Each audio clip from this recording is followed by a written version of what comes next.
So I've currently got the track Outsiders up now, where we're going to be looking at the guitars for this one. There is only 4 guitars, and they were all recorded with the Bagheera amp, or just with the pedal board. Well, one was recorded with the pedal board, sorry. So we'll jump straight into that. So the track opens up with this first guitar on the left-hand side. As you can hear, just a nice, clean guitar, a little bit of grit, a little bit of reverb. As you can see, I've got the EQ off, but when I put the EQ on, it doesn't really make that much difference because I was really happy with the tone of it. I didn't want to change it too much. The only reason I added this EQ on of cutting the lows out, anything below 100 Hertz and anything above about, should we say about 5k. I did this just to get rid of any rumble, any unnecessary noise, because as you can hear, the guitar only gets affected at around 5k or under 5k. So next from there we have a saturator, just to give it a bit more life, as you can hear, and I use the output on that to boost it. The drive's not up and it's still on the US machine style. It was just to give it a bit more warmth, like a bit more frequency range. And then alongside that, I've just got some reverb. I've got 2 reverbs actually. I've got one, so the guitar sits on the left, and I've got another reverb. I've got a reverb that's designated to be on the right hand side. So when I press play now, you can hear the guitar here, but it's also on the right hand side with reverb, making it sound like obviously how a room works, like the reflection. So yeah, there's that first guitar. Next up from there, we've got this more gritty guitar that's on the right hand side. I'll just skip along to it now. As you can hear, a bit more grit, different kind of tone, but not far off the other one. So again, I use the same EQ. Very boring track for this, but honestly, I spent my time getting the guitars sounding right, how I wanted them in the first place, before I even recorded. So there wasn't really that much work to do, which is a good thing to aim towards. And then, so yeah, next up, add some saturation.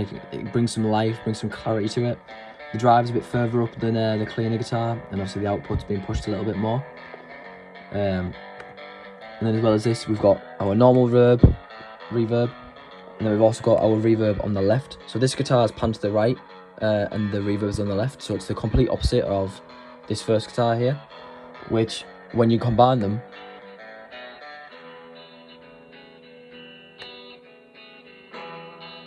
it really fills the space, which means that it doesn't take as much to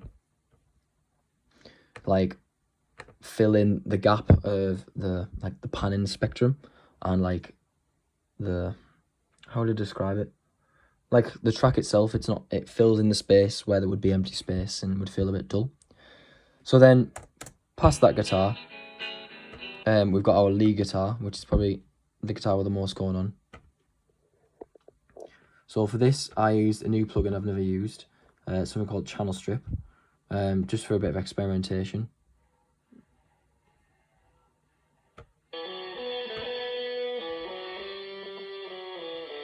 As you can hear, lots of reverb. I haven't even added any reverb on this track because I already had it on from the recording. Sweet.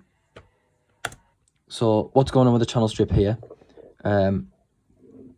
is we've got a compressor and we've also got a gate, and as well as this, we've also got an EQ on here as well. I did use a preset called Electric Guitar, and then from that preset I've adjusted the compressor to how I want it, and I also use the gate because if you listen carefully, if I cut back to this guitar, it's quite harsh and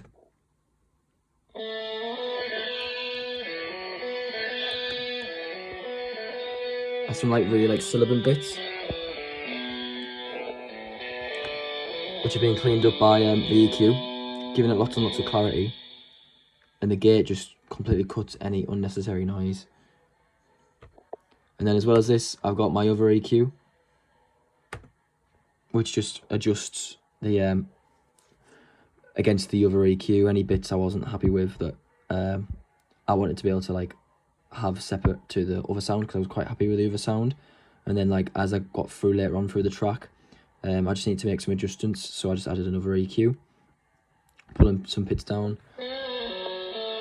put on a massive high pass all the way up to around 200 hertz, I'm gonna say.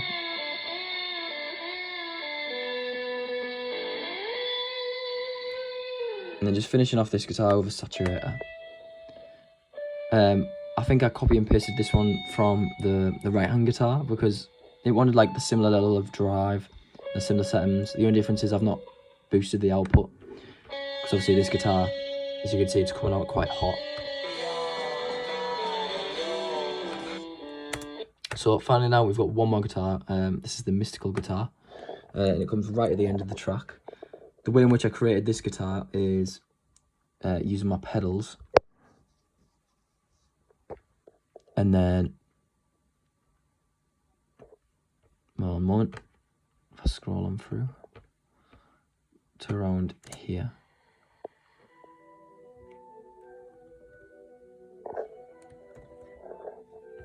As you can hear, very, very underwater.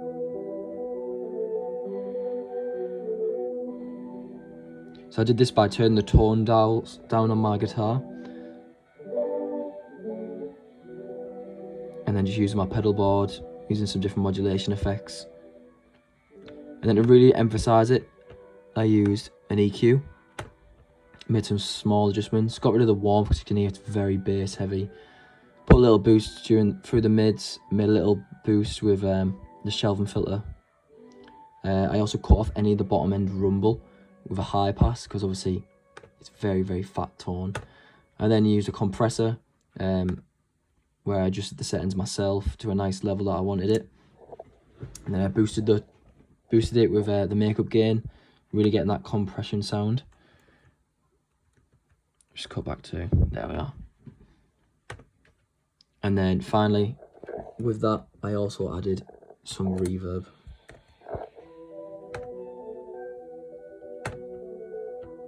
Creating this really, really mystical, atmospheric tone.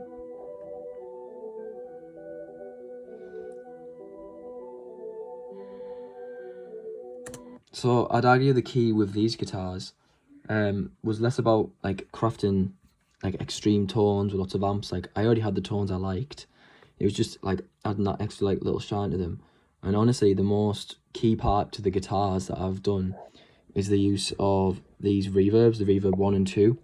Reverb 1 being on the left, reverb 2 being on the right, and sending them appropriately to the right guitar. So obviously the right guitar has the reverb on the left guitar has the reverb on the right. And then as well as that, having a normal reverb that's stereo that glues all of them together, that they all have like a little bit for things such as like the vocals, the guitars, what else, like the organ as well, but I'll get to that on another video. So yeah, that's how I made my guitar tones for Outsiders.